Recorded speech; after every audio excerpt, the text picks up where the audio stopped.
What up, family? Your friendly neighborhood Ray here, aka Ray, aka the Don Juan. I wanted to share something with y'all. I'm not really much for making videos, you know that.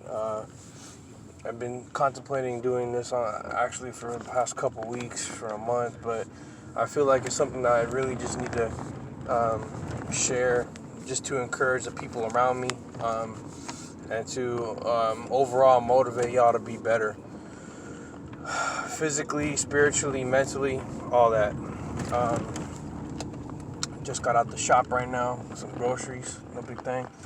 But basically, I want to share with you my experience while I had COVID-19. There was a small, select few of you that knew that I had the virus, and I don't really feel like putting that out there. Again, I'm not one for attention. I'm not an attention seeker.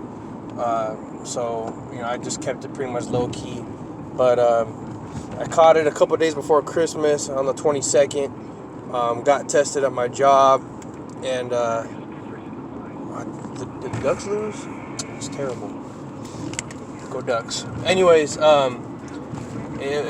was pretty bad as far as the quarantine part, because I missed Christmas. I missed Christmas Eve with my family, and I missed New Year's.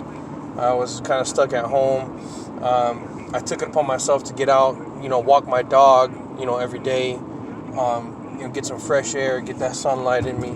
But that was like the hardest part for me, was just being alone. I had like cabin fever, man. I couldn't do nothing. Didn't want to get anyone else sick, so I didn't go grocery shopping or anything. But I experienced all the symptoms that you could list on there, besides the nausea, the vomiting.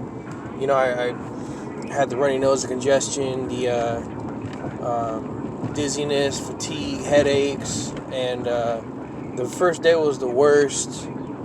And I felt like I had a bad flu. I was out of it, man. The first night, I ran a high fever, and I had body aches all over the place. I had chills, and it felt like I got hit like a Mack truck. It was crazy. But I bounced back, and towards the end of the week, I think after 7 days, I had my asthma flare up. I was having coughing fits, but I powered through it. I was working out actually throughout this whole thing. I worked out after like 5 days, in bed. But I pulled through it, and I really want to say that the most beneficial thing to me was just having a good support system. I gotta thank my mom. Shout out to moms, because she took care of me, and when I was quarantined, she had this crazy tea concoction. It was pretty cool. But I didn't really take any medications besides like a decongestant. I was on NyQuil for a couple of days. That was it. But I was just eating healthy, exercising, getting out, staying active, and again, I left it to God.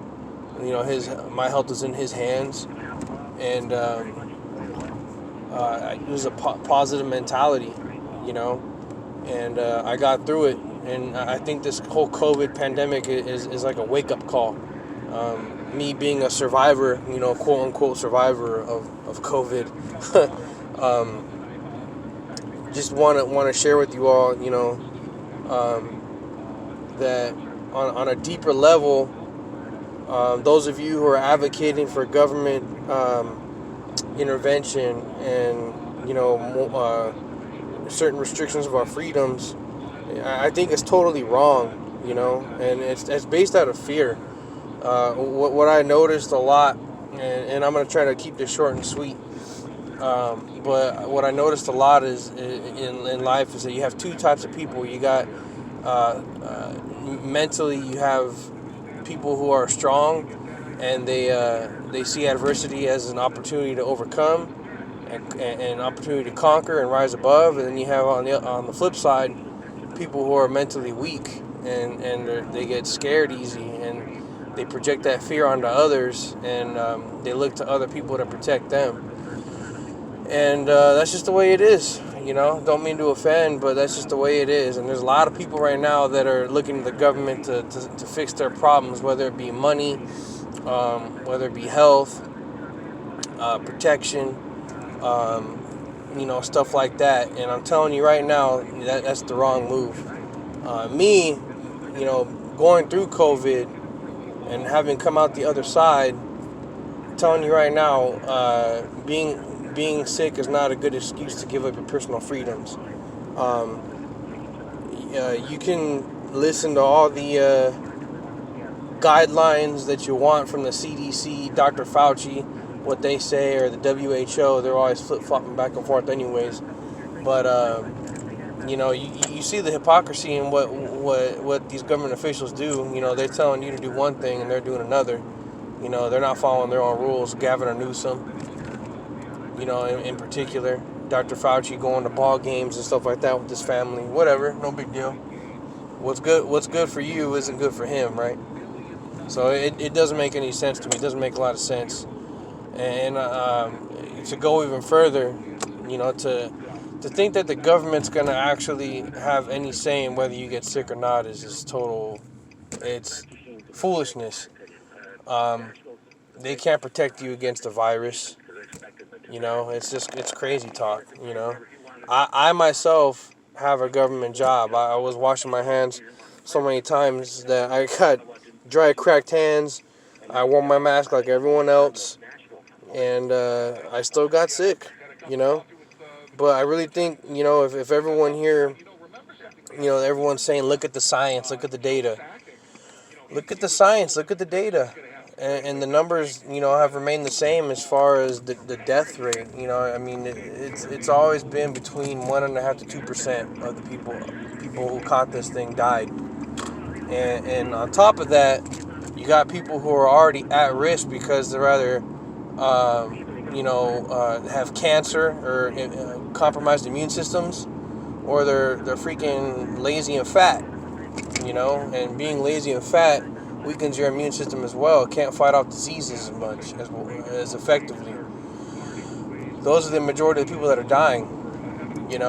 So again, I'm not downplaying the seriousness of getting sick.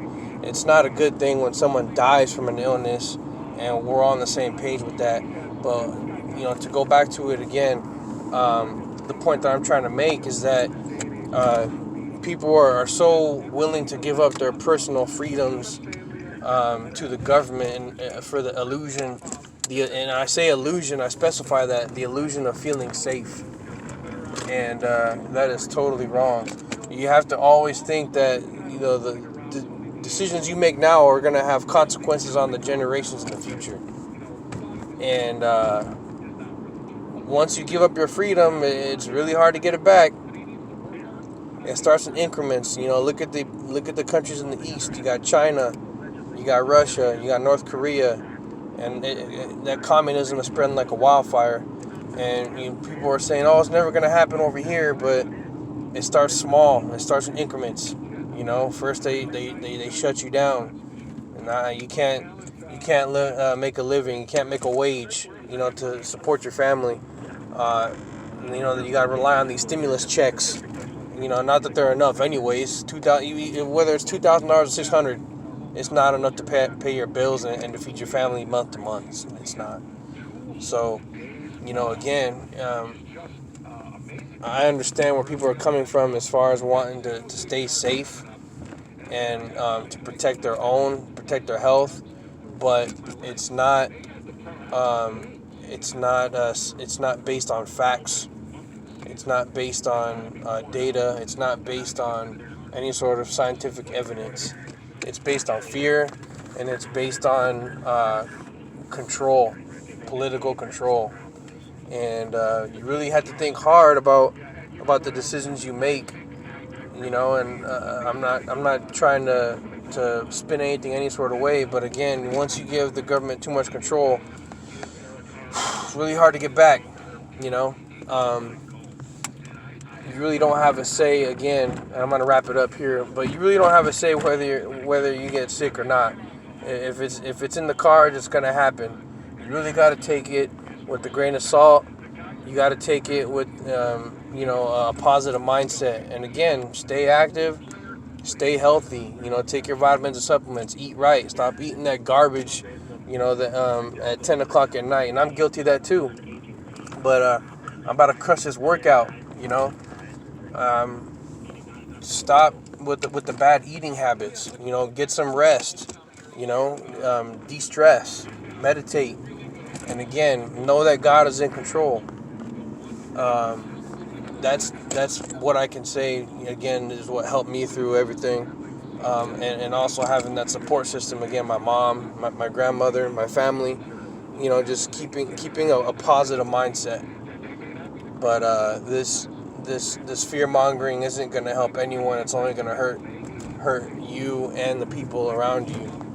The more freedom that you give away to the government, the more restricted that you're going to be in the long run. And it's, again, really hard to get back. You already see the state of California.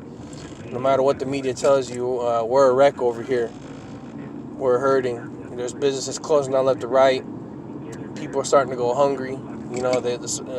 Families can't support each other, because they got no jobs. Their businesses went under. It's a scary place to be in right now. I'm just blessed to have a job, So again, with that, you had to see through the BS, the smoke and mirrors, and to always keep things in perspective. There's a Bible verse that I want to share with everyone before I go. It's from the book of Ephesians, and it's Paul that says this, and he says that we wrestle not against flesh and blood, but against principalities and against powers and against spiritual wickedness in darkness, and against the powers in high places. And basically what he's saying there is, again, whenever you think that something is a physical struggle or even a mental struggle, look past that and see, okay, nah, this is actually a spiritual attack. Whether it's COVID or something else, always see past, the face attack and know who the enemy is behind it. Is it really COVID or is it something bigger than COVID? And once you see past that, it's really easy to overcome, because you know that whether you're watching this and you believe in God or not, you have no control over whether you get sick. And I'm a firm believer that God has everything in control.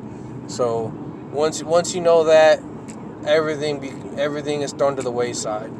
Everything becomes easier to tackle, including COVID. I'm telling y'all right now that it's not worth giving up your personal freedom when you already know that you serve an almighty God that has the universe in the palm of his hand. When you look at it that way, COVID is really nothing. And again, I don't mean to downplay anyone that died from COVID, but God has a plan for everyone, and everyone dies. 10 out of 10 people die. And not to be insensitive or anything, but it's not worth 1.5% of the population dying to give up my freedom forever. And that's the bottom line. Always think about that. Again, our choices will affect future generations. Okay, and it's the personal freedoms that matter the most. Whether we want to recognize that now or later, when it's too late, recognize it now. It is a good wake-up call. Like I said again, get active, eat healthy, get sleep, and decrease the stress. That'll help you out a lot. But enough of that. I'm gonna go ahead and kill this workout. Stay active, stay healthy, stay motivated, get after it. Stay easy, my fam. Stay loved and stay blessed. Ray out.